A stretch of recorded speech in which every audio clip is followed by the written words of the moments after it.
Gyanesh sir, We'll come back. Ankit Gupta, ABP news से। Sir, दो तीन सवाल हैं जो एक दूसरे से जुड़े हुए हैं। पहला सवाल ये है, जिसका भी आप भी जिक्र कर रहे थे कि साल भर में जो है ये स्पेशल समरी रिवीजन जो है कई बार होता है, स्पेशल समरी रिवीजन। तो इस साल की शुरुआत में जब जो है समरी रिवीजन हो चुका था, तो उसके बाद पिछले 6-7 महीनों में करीबन 22 लाख लोग मृत पाए गए, करीब 32 लाख शिफ्ट हो गए। तो ये आंकड़ा पिछले 6-7 महीने में 22 लाख लोग मर कैसे सकते हैं, ये सवाल उठाया जा रहा है। अगर समरी रिवीजन हुआ था और अब तक, तो ये आंकड़ा जो है क्यों इतना ज्यादा भिन्न, पहले ये सब क्यों नहीं हुआ? इसी के साथ में उसी से जुड़ा हुआ सवाल ये है, विपक्षी पार्टियां ये कह रही हैं, इसका मतलब तो ये है 2024 का एक साल पहले जो चुनाव हुआ था, वो इसका मतलब जो तमाम आप 65 लाख का आंकड़ा अभी दे चुके हैं, हो सकता है ये आने वाले दिनों में और बढ़े, उन फर्जी मतदाताओं के साथ में हुआ था क्या चुनाव? ये तो सिर्फ बिहार की बात हो रही है, तो क्या इन फर्जी मतदाताओं के साथ में 2024 का चुनाव हुआ था? तीसरा सवाल इसी से जुड़ा हुआ, क्या ये एनआरसी हो रहा है एसआईआर की आड़ में? ये सवाल लगातार कहा जा रहा है, और वो क्यों कहा यह जा रहा है कि एक धर्म के लोगों को वोट काटे जा रहे हैं, एक पार्टी को फायदा पहुंचाने के लिए कार्रवाई की जा रही है। तो लगातार इस तरीके के सवाल। 185। मेरा नाम मुकेश कुमार सिंह है, मैं एक फ्रीलांस जर्नलिस्ट हूँ। मैं आपसे जानना चाह रहा हूँ कि इस बात का ग्रेडिंग कैसे की जाएगी कि जो अभी आपने उदाहरण देके बताया कि ईपीआईसी में एक आदमी नाम डुप्लीकेट करेगा, जब तक आपके पास कोई यूनिक फीचर नहीं होगा, जैसे आधार के मामले में बायोमेट्रिक्स एक यूनिक फीचर का काम करता है हर इंडिविजुअल के लिए ना, उसी तरीके से अगर आप ईपीआईसी से इसको नहीं जोड़ेंगे तो ये संभव ही नहीं है कि आप कभी जिंदगी में डुप्लीकेसी को चेक कर पाएं। चाहे कितने एफर्ट्स कर लें, यहाँ आपको टेक्नोलॉजी की ही मदद लेनी पड़ेगी, मैनुअली ये ह्यूमनली पॉसिबल नहीं है। और इसी से जुड़ा हुआ सवाल ये भी है कि जब इस तरह की चीज़ें हमारे सामने आती हैं, यानी डुप्लीकेसी को चेक करने की, वही डुप्लीकेसी हमारे सामने जब वोटर लिस्ट में सामने आती है तो एक नया बखेड़ा खड़ा होता है। आप चुनाव आयोग के सामने सबसे इंपॉर्टेंट चीज़ ये है कि अगर किसी चीज़ की शिकायत की जा रही है तो क्या चुनाव आयोग सबसे पहले शिकायत की जांच करने पे जोर देगा या शिकायतकर्ता कौन है उसकी जो है वो कलई खोलने पे जोर देगा? ये एक ऐसी सवाल, एक कॉन्स्टिट्यूशनल इंस्टीट्यूशन पे इस तरह का दाग भी लगना अपने आप में शर्मनाक है। यानी अगर उससे आप हमें बचाइए, इस देश को तो बचाइए, इस डेमोक्रेसी को बचाइए, हम आपसे ये उम्मीद करते हैं। 247। नहीं, just one. I'll come back to you. No problem. Damini Nath from the Indian Express. Sir, 7.24 crore electors forms were received as of 1st August. So how many of these submitted documents along with that? And now that 15 days are over, how many more documents have been made for these electors? And the other question I have is regarding, recommended by BLO and not recommended. What is the basis on which BLO will recommend or not recommend if the documents have not been submitted? 39. Good afternoon sir, Manohar Kesari, news x और India news से। Sir चुनाव आयोग लगातार clarify कर रहा है और कह रहे हैं सारे डाटा जो है सो मिसलीड करने वाले हैं, लेकिन आज भी राहुल गांधी ने इस बात को कहा है कि महाराष्ट्र में 1 करोड़ मतदाता जोड़ा गया, वोटों का हेराफेरी लगातार किया जा रहा है। तो क्या इससे चुनाव आयोग की छवि धूमिल नहीं हो रही है? अगर धूमिल हो रही है तो आप लोग लीगल एक्शन उनके खिलाफ क्यों नहीं ले रहे हैं? दूसरा, लगातार वोटर का जो है सो ट्रस्ट चुनाव आयोग पर इससे कम हो रहा है, तो ट्रस्ट बढ़ाने के लिए आप लोग क्या करेंगे? 218। हेलो, इधर सर, मैं सर इधर राइट साइड, प्रशांत देव, न्यूज़ 24 से। 2 सवाल हैं सर मेरे। पहला सवाल ये है कि जो 65 लाख नाम कटने की बात आ रही है, ये तो ठीक है, आंकड़े बढ़ भी सकते हैं, घट भी सकते हैं। कितने नाम जुड़े फॉर्म 6 के, मतलब नए मतदाताओं के, जब से एसआईआर शुरू हुई कितने नाम जुड़े? दूसरा, आपने कई बार ये बात कही कि निराधार आरोप लगाए जा रहे हैं, वोट चोरी की जा रही है जिसमें कोई सत्यता नहीं है। अगर ये बात सच है, दूसरी तरफ आप ये कहते हैं कि वैध मतदाता कोई छूटे नहीं, और अगर कोई लीडर, कोई भी लीडर अगर इस तरह का झूठ बोल रहा है, क्या आपके पास कोई अधिकार नहीं है उनके खिलाफ कानूनी कार्रवाई करने का? आप उनको बनाते हैं, रजिस्ट्रेशन देते हैं। ये 2 सवाल है सर। पहला ये था कि 6 महीनों में इतने मृत लोग कैसे पाए गए। शायद इसका जवाब मैं पहले दे चुका था कि पिछले 20 सालों से जब ये नॉर्मल रिवीजन होता है तो घर घर जाकर इन्यूमरेशन फॉर्म नहीं दिया जाता है। और शायद इसलिए कई बार जब घरों में किसी की मृत्यु हो जाती है तो वो इन्फॉर्मेशन बीएलओ के पास कैसे आएगी? तो बीएलओ के पास अगर उस परिवारजनों ने न बताई तो बीएलओ के पास संभव नहीं होगा। इसीलिए 22 लाख मतदाता कोई 6 महीने में मरे हुए नहीं हैं। ये वो मृत मतदाता हैं जो लगभग पिछले 20 सालों में रिकॉर्ड करने से छूट गए हैं और इन्यूमरेशन फॉर्म की वजह से ये सत्य सामने आ रहा है।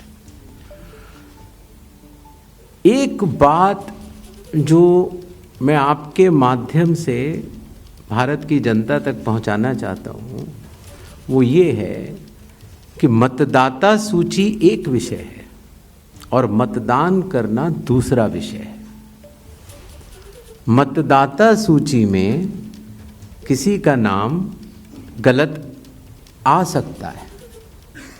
अगर बूथ लेवल ऑफिसर से गलती हुई हो या राजनीतिक दलों ने उस पर ध्यान न दिया हो तो किसी भी व्यक्ति का नाम मतदाता सूची में गलत आ सकता है। शायद ही किसी भी मतदान केंद्र में उस लेवल का परफेक्शन एसआईआर से पहले न रहा हो जहां की इस तरह की त्रुटियां न रही हो। इसके दो कारण हैं। एक तो हमारे बूथ लेवल ऑफिसर्स की जो ट्रेनिंग अब हम लोगों ने दिल्ली में शुरू की है और उसके साथ साथ उनके दायित्व को उनको समझाना। तो आपको अंदाज होगा कि कितने बूथ लेवल ऑफिसर्स हैं इस देश में? 10.5 लाख। तो 10.5 लाख बूथ ऑफिसर्स इस गुणवत्ता के साथ काम करें, प्रयत्न पूरा होता है, लेकिन कुछ गलतियां रह जाती हैं। अब वो गलतियां सुधारी कैसे जाएं? तो उन गलतियों को सुधारने के लिए ही चुनाव आयोग ने जिन जिन राजनीतिक दलों को मान्यता दी है उन दलों को ही ये अधिकार दिया है कि आपके जिला अध्यक्ष बूथ लेवल एजेंट्स को नामित कर सकते हैं और वो उनको सूची भी दी जाएगी और वो उसको शुद्ध भी कर सकते हैं। बूथ लेवल एजेंट्स भी उसी बूथ में रहने वाला व्यक्ति होता है। तो ये हमारी एक साझा जिम्मेदारी है, मतदाता की, बूथ लेवल ऑफिसर अर्थात चुनाव आयोग के पास जो डेपुटेशन पर अधिकारी है उसकी, और राजनीतिक दलों की। तो मतदाता सूची को शुद्ध करना, जिस पर हम आगे अब एसआईआर के साथ बढ़ रहे हैं, तो साझी जिम्मेदारी है। लेकिन बिहार में चूंकि हमारे बूथ लेवल ऑफिसर्स ने बूथ लेवल एजेंट्स और राजनीतिक दलों के साथ मिलकर ही काम किया, उसकी कॉपीज मैंने आपको दी हैं कि जो लोग मृत पाए गए, जो लोग स्थानांतरित पाए गए, जिन लोगों के 2 जगह मतदाता सूची में नाम है, वो सभी ने मिलकर सत्यापित किए हुए हैं। तो शायद इसीलिए जब 1 अगस्त के बाद हमारी डेली बुलेटिन आनी शुरू हुई तो किसी भी राजनीतिक दल ने अभी तक एक भी आपत्ति दर्ज नहीं कराई है। तो क्या इसके 2 ही अर्थ हो सकते हैं, या तो प्रारूप सूची एकदम शुद्ध है, जो कि चुनाव आयोग नहीं मानता। चुनाव आयोग कह रहा है कि 1 सितंबर तक हम समय देते हैं, इसमें त्रुटियां हो सकती हैं, आइए सब लोग आइए इसको शुद्ध करते हैं। 15 दिन अभी बाकी हैं। 1 सितंबर के बाद अगर उसी तरह के आरोप लगने शुरू हुए तो जिम्मेदार कौन? हर मान्यता प्राप्त दल को अभी भी 15 दिन बाकी हैं। अगर आपको अंदाज हो तो 1.5 लाख से ज्यादा बूथ लेवल एजेंट्स हैं। बूथ लेवल ऑफिसर तो सिर्फ जब हम लोगों ने किया था तो 77,000 थे, उसके आधे थे। हम लोगों ने ये काम 20 दिन में समाप्त कर दिया था। तो मतदाता सूची का गहन परीक्षण एक एक नाम के आगे मैं निवेदन करना चाहता हूं, आपके जरिए आह्वान करना चाहता हूं कि सभी 12 राजनीतिक दल, चाहे वो राष्ट्रीय पार्टी के हों चाहे वो स्टेट पार्टीज के हों, अभी भी समय रहते 1 सितंबर से पहले इसमें गलतियां बताएं। चुनाव आयोग सुधारने के लिए तैयार है, लेकिन 1 सितंबर के बाद नहीं, क्योंकि उसके बाद वही दौर शुरू हो जाता है कि मतदाता सूची एक अलग चीज होती है और मतदान अलग चीज होती है। मतदान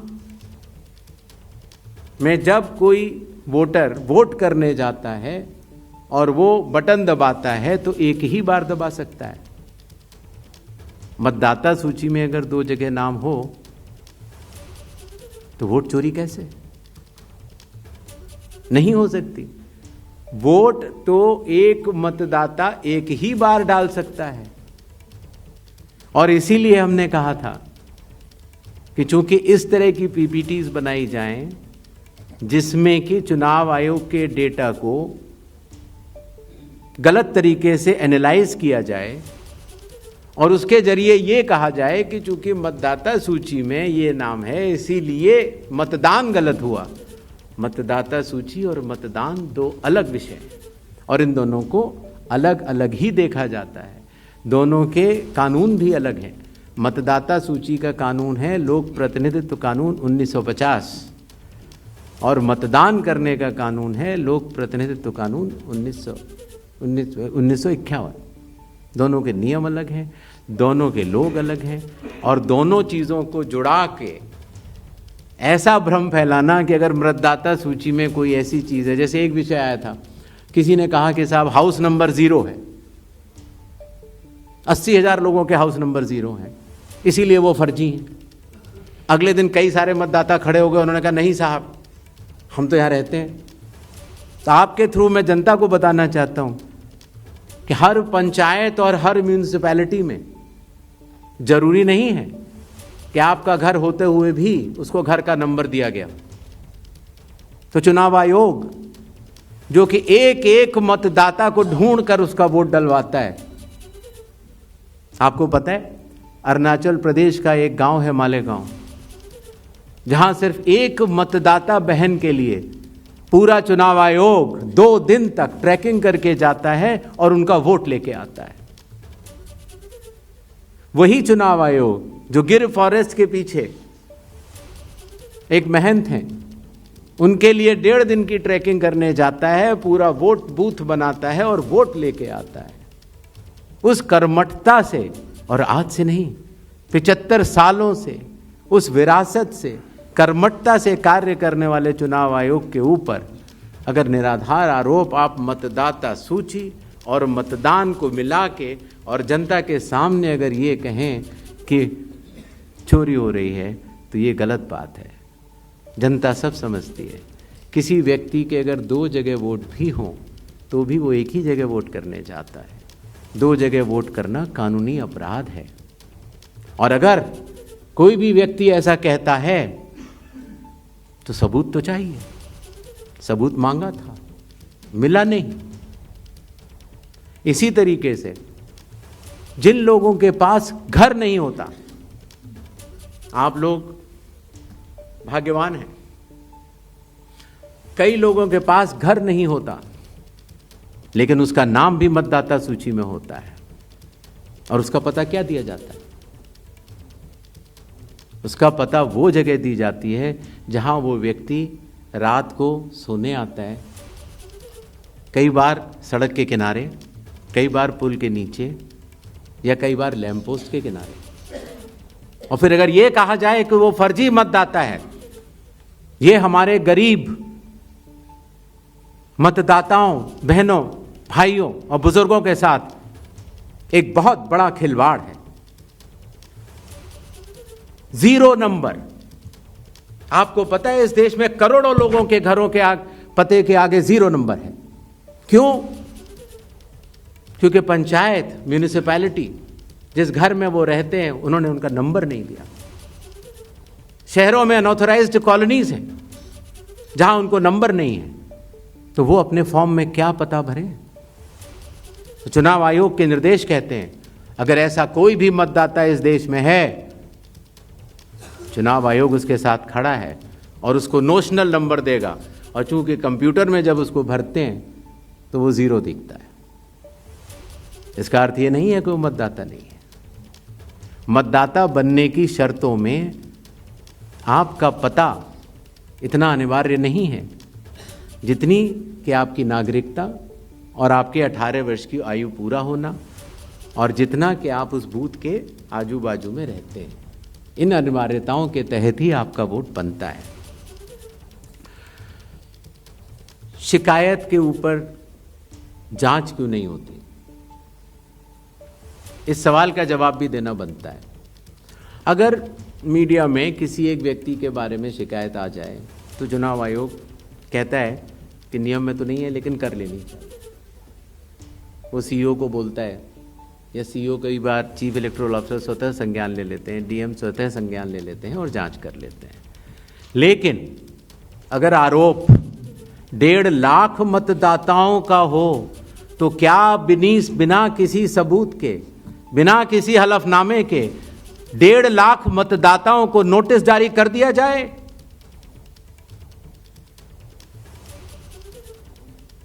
क्या यह न्याय संगत होगा? कानून में न प्रावधान है, न कोई शपथ पत्र है, न कोई एविडेंस है, न कोई सबूत है, तो क्या 1.5 लाख नोटिस जारी करके उन मतदाताओं को एसडीएम के दफ्तर में बुलाया जाए और यह कहा जाए कि आप फर्जी हैं? क्या मतदाता चुनाव आयोग से यह नहीं पूछेगा कि आपके पास क्या सबूत है? आज भी आपके मीडिया में चल रहा है, जितने नाम लिए गए सब एक एक करके सामने आ रहे हैं। और अगर चुनाव आयोग ने उनको नोटिस दिया होता तो हमारी साख गिरती कि बढ़ती? किसी ने सवाल पूछा था तो मैंने सोचा बतलाता चलो। बिना किसी सबूत के किसी भी वैलिड मतदाता का नाम नहीं कटेगा। चुनाव आयोग हर मतदाता के साथ चट्टान की तरह खड़ा हुआ है।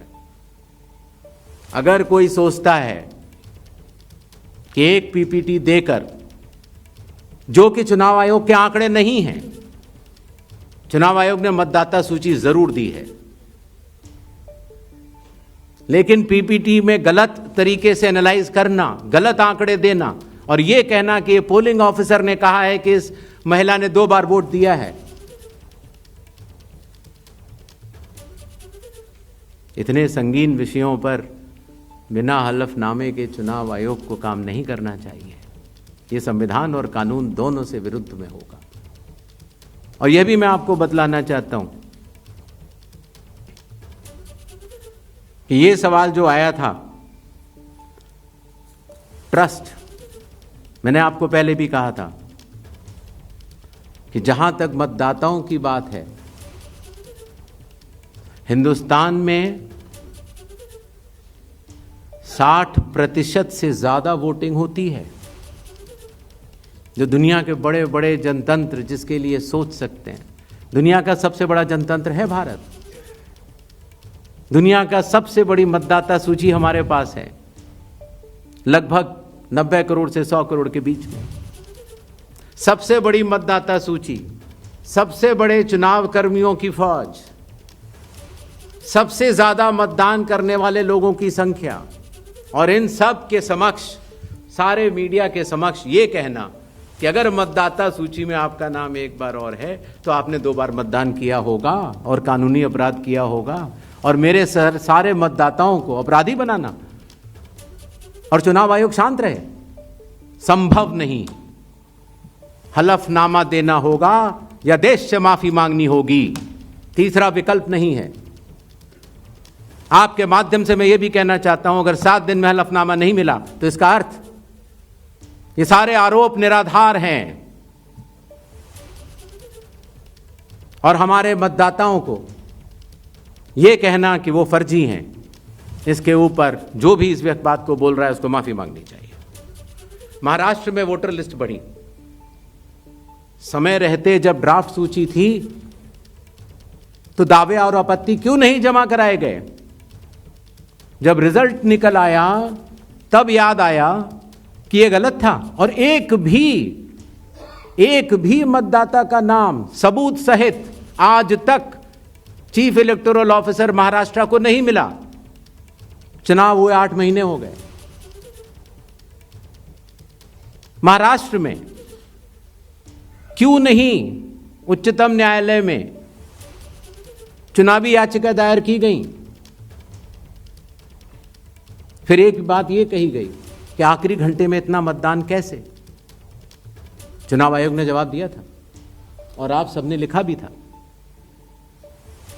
कि अगर 10 घंटे मतदान होता है तो हर घंटे 10% का औसत होता है।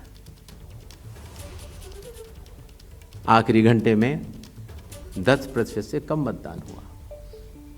तो ये बात कैसे कही जा रही है? ऐसा नहीं होता कि किसी भी बात को अगर आप 10 बार बोलते रहें, 20 बार बोलते रहें तो सच हो जाए। सच सच होता है और सूरज पूरब में ही उगता है, किसी के कहने से पश्चिम में नहीं उगा करता। Next, Just next round. 272. 272. सबको मौका देना है। Please, please, please.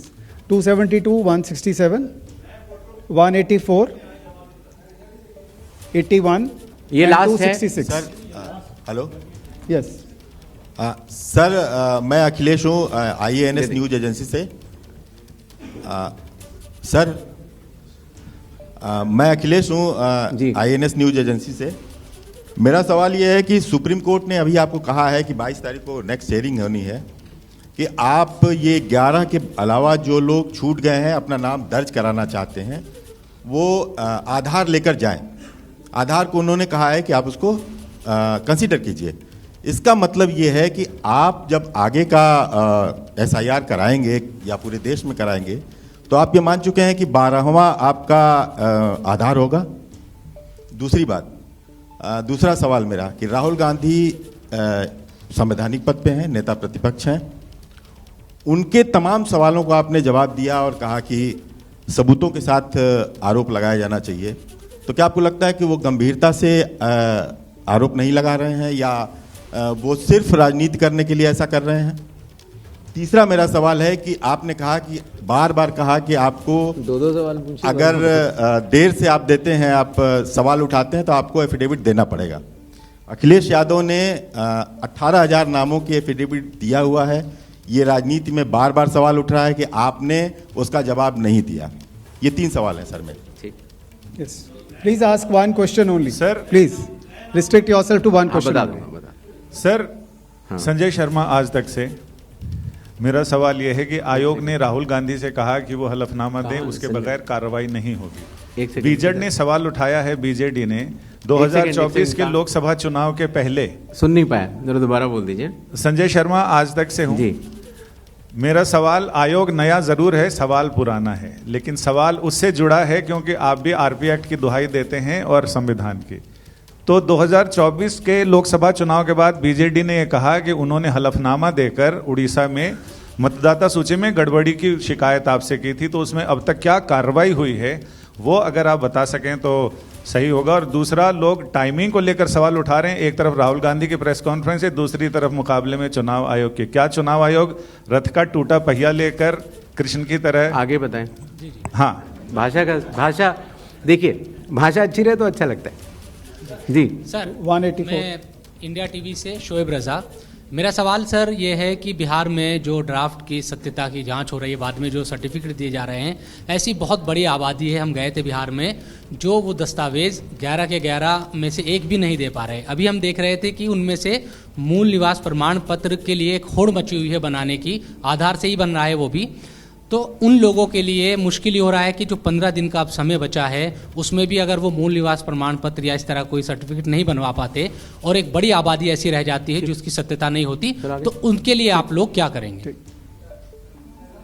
266. इधर दीजिए 266. Sir, Anubhuti Bishnoi from the Economic Times. Sir, I'll repeat this question because you haven't replied to that one. 7.2 crore enumeration forms have come in. How many have come in without any of the 11 documents? I told her I'll reply. Yes. 81. Sir, second, sir, in 2004 when intensive revision was carried out, it's an EC order which clearly states that Arunachal and Maharashtra are being left out of intensive revision because polls are due, assembly polls are due within months. But you have, the Election Commission this time has set aside that principle for Bihar. If you could explain that. Okay. Third, when you took over as CEC, you have identified political parties as a key stakeholder. And you've also held rounds of meetings and consultations with them. Do you think, given the kind of criticism SIR has drawn, maybe there should have been a wider consultation with political parties before embarking on such a massive exercise? Sir 81, मैं Manish Agarwal नवभा time से। हाँ, sir जैसा कि आपने कहा राहुल गांधी के बारे में कि हलफनामा देना होगा या देश से माफ़ी मांगनी होगी 7 दिन के अंदर, नहीं तो हम मानेंगे सारे आरोप निराधार हैं। अगर राहुल गांधी ऐसा नहीं करते हैं तो क्या भ्रम की स्थिति ऐसी देश में फैली रहेगी? चुनाव आयोग अपने स्तर पे क्या इस बात को कंफर्म करेगा कि जो वोटर लिस्ट हमारी है वो बिल्कुल ओके है और आरोप निराधार हैं?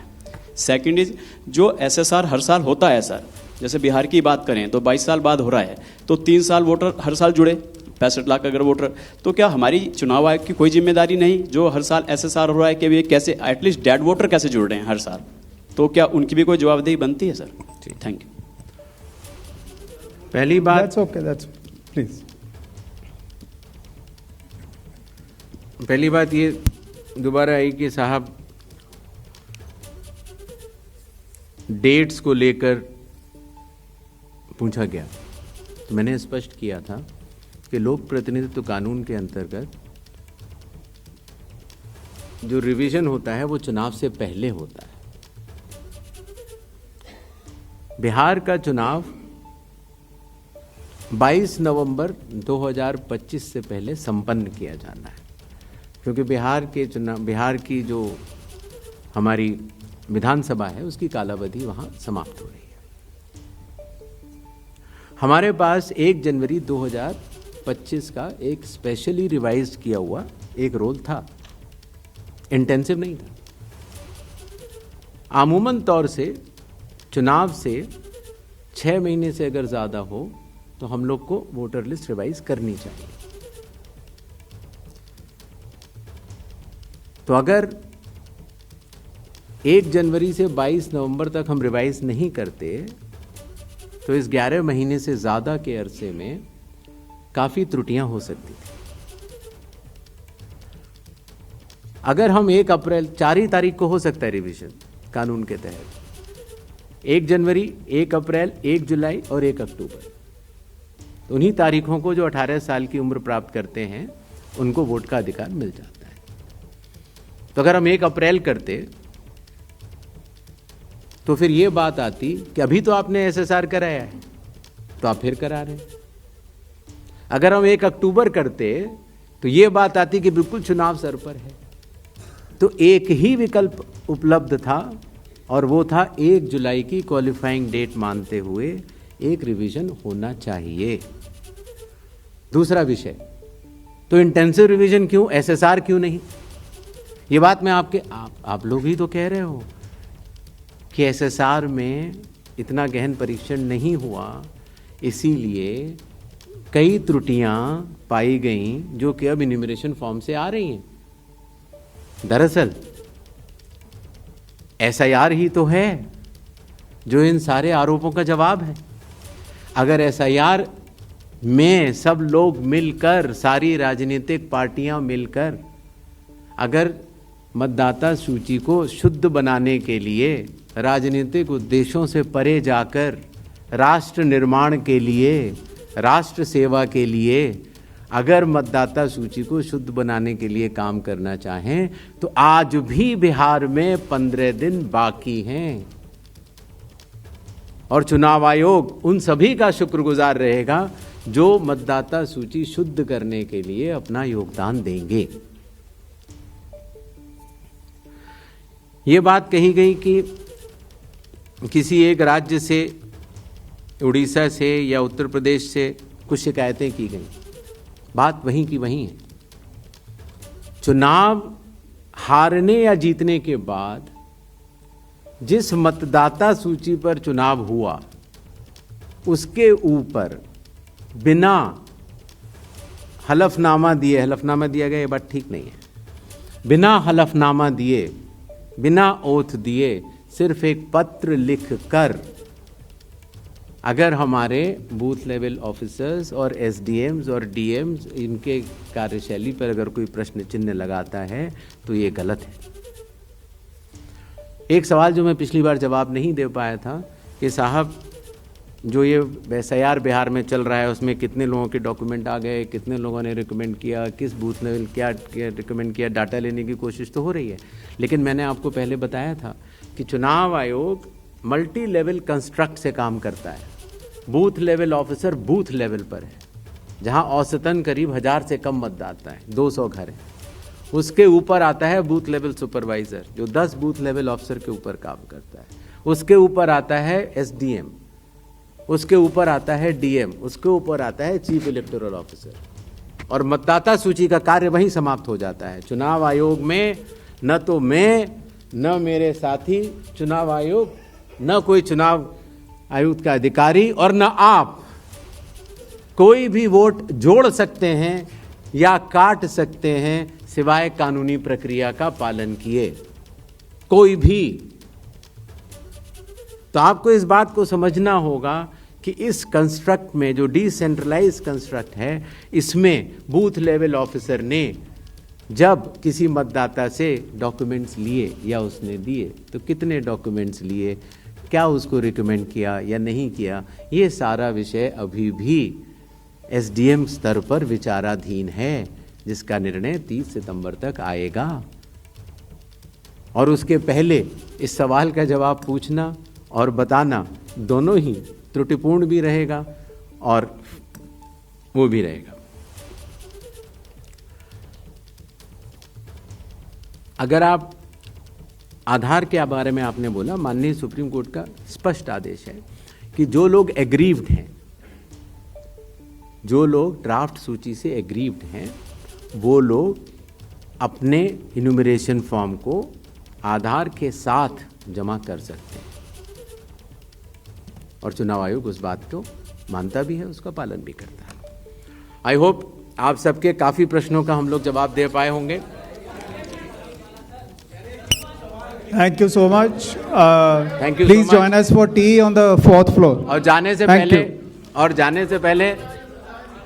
से पहले एक बार और आखिर 100 करोड़ की मतदाता सूची और बिहार के 7 करोड़ की मतदाता सूची में सवाल भी कई हैं और जवाब भी कई हैं।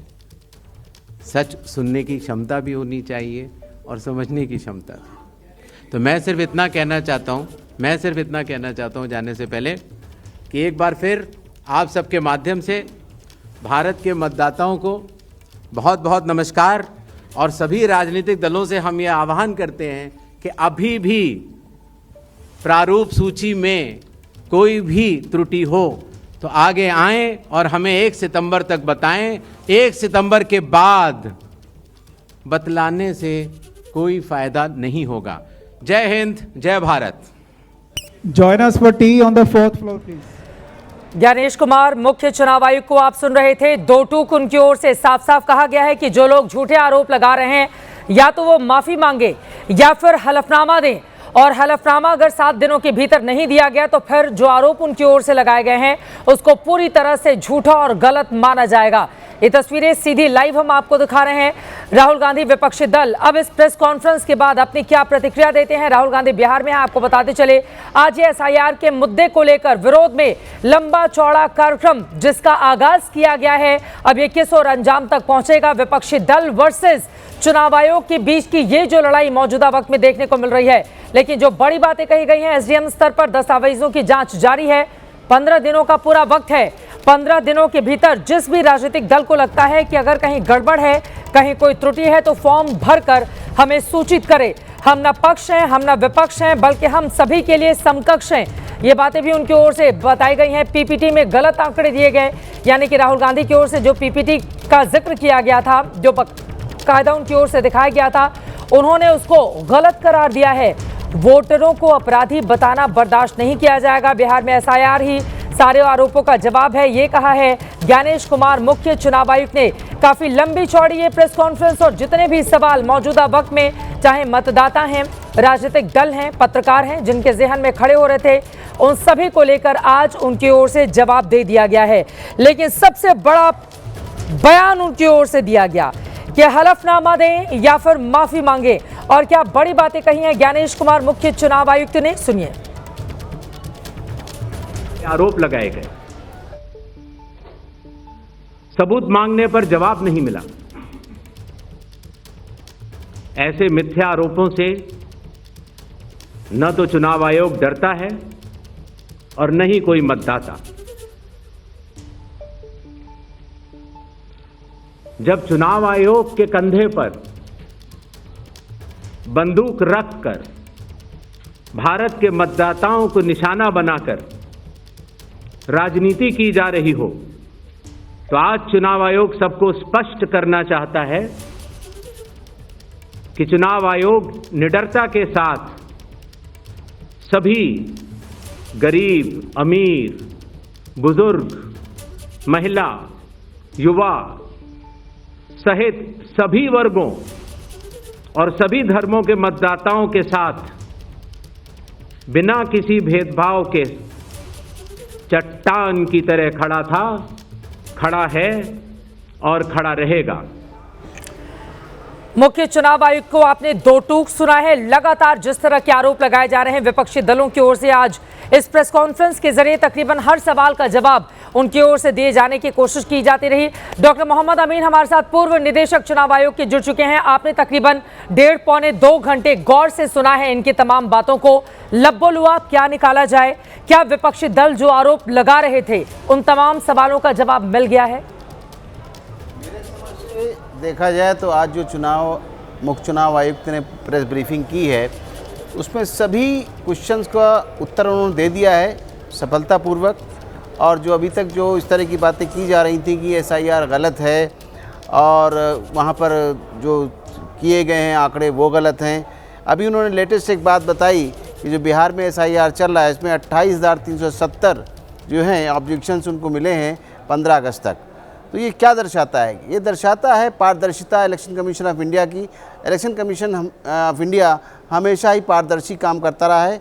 वह ना किसी के पक्ष में करता है ना विपक्ष वालों के साथ रहता है, बल्कि उसका काम है देश के अंदर निष्पक्ष चुनाव कराए जाने। और हमेशा ही आज़ादी के बाद से आज तक आप देखेंगी कि हमेशा आज़ादी के बाद से जो भी चुनाव हुए निष्पक्ष हुए हैं। किसी ने भी आरोप लगाया उसका कोई फ़र्क नहीं पड़ा, इसलिए कि हमेशा उनके पार्टी के एजेंट्स होते हैं, चाहे वो काउंटिंग की बात करिए, चाहे वो पोलिंग डे वाले दिन करिए, हर एक पार्टी का एक एक रिप्रेजेंटेटिव मौजूद होता है। इवन चाहे वो इंडिपेंडेंट कैंडिडेट है उसका भी एक रिप्रेजेंटेटिव वहाँ पर मौजूद होता है। अब इस तरह की बात करना सब पारदर्शिता।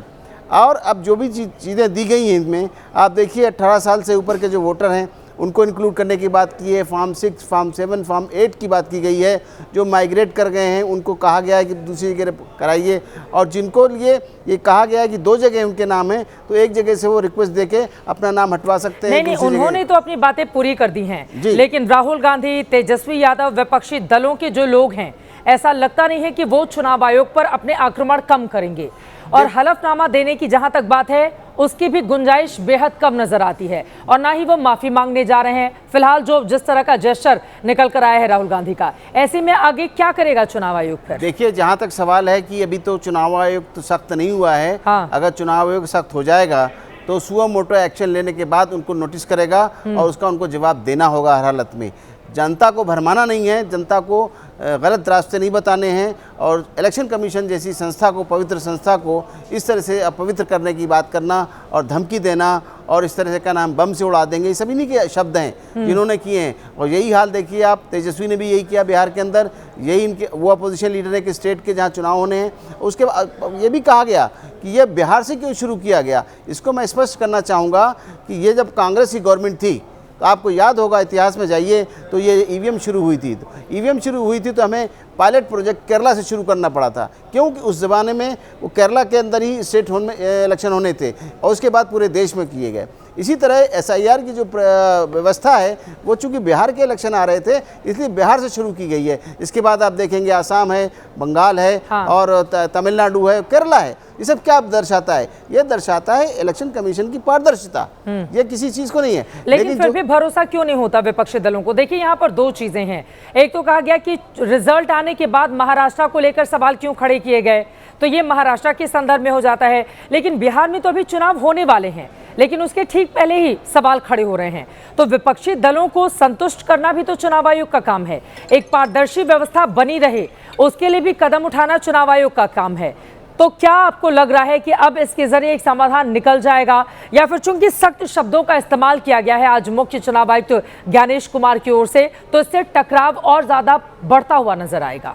नहीं, देखिए, जहाँ तक सवाल है कि इलेक्शन कमीशन ने हमेशा सपोर्ट किया है, चाहे वो कोई भी आया इलेक्शन कमीशन के पास अपनी बात लेके, चाहे लिख के किया है, मेल से किया है या पर्सनली मिलने आया है, उसका समाधान किया गया है। ये जनता जानती है देश की। लेकिन जहाँ तक सवाल है, अभी आपने सुना होगा कि संसद से लेके मार्च किया था इन लोगों ने, लेकिन एक चिट्ठी दी गई कि इलेक्शन कमीशन को विरोधी दल मिलना चाहते हैं। जब वो मिलने जाना चाह रहे थे तो मैं वहाँ पर चीफ ऑफ प्रोटोकॉल रहा हूँ इलेक्शन कमीशन ऑफ इंडिया में। आप ये देखिए डायरेक्टर के साथ साथ कि वहाँ पर ये देखिए वहाँ पर व्यवस्था कितनी है। ये पुराना जो है बना हुआ सरदार पटेल पे, यहाँ टोटल जो कर्मचारी काम करते हैं ऊपर से लेके नीचे तक टोटल 300 है वहाँ पर। और वहाँ पर जगह जो है आपने देखा होगा, आपके पत्रकार भी जाते हैं, 25 से 30 मैक्सिमम लोग वहाँ पर हमारे कॉन्फ्रेंस रूम में आ सकते हैं, जहाँ पर प्रेस कॉन्फ्रेंस हो रही थी अभी आपने देखा। आप ये देखेंगी कि इससे ज़्यादा हम बहुत ज़्यादा अगर अकोमोडेट करते उस दिन तो कहा गया कि 30 सांसदों को बुलाया गया अपोजिशन के जो आना चाह रहे थे मिलने के लिए। लेकिन फिर भी उस बात की बहस करना, यानी हर बात को पब्लिक में ले जाना और बात को नहीं समझना। लेकिन बीते कुछ अरसे से ऐसा लग रहा है चुनाव आयोग वर्सेस विपक्ष हो गया है। इसके पहले के जो मुख्य चुनाव आयुक्त थे उनकी ओर से भी शेर व शायरी के जरिए विपक्षी दलों को जवाब देने की कोशिश की गई। फिर जब ज्ञानेश कुमार जी आए उसके बाद माना जा रहा था ये जो टकराव है वो थमेगा, लेकिन फिलहाल लगता नहीं है, क्योंकि एक तरफ राहुल गांधी समेत तमाम विपक्षी दल एकजुट हो चले हैं, उनकी ओर से आरोप लगाए जा रहे हैं। तो वहीं दूसरी तरफ आज मुख्य चुनाव आयुक्त की ओर से दो टूक कहा गया सुप्रीम कोर्ट के 2019 के निर्णय का हवाला देते हुए कि वोटरों के ज़हन में पारदर्शिता बनी रहे और इसके साथ ही गोपनीयता का भी हनन नहीं हो। इसी वजह से बहुत सारी ऐसे डिमांड है जिसको पूरा नहीं किया जा सकता, क्योंकि ऐसे निर्देश तो देश की सर्वोच्च अदालत की ओर से पहले ही दिए जा चुके हैं। लेकिन क्या इसके बाद टकराव कायम रहेगा या फिर थमेगा? चुनाव आयोग ने यह भी कहा है कि चुनाव आयोग के कंधे पर रखकर बंदूक मतदाताओं को निशाना नहीं बनाया जाए। क्या मामला यहां से थम जाएगा?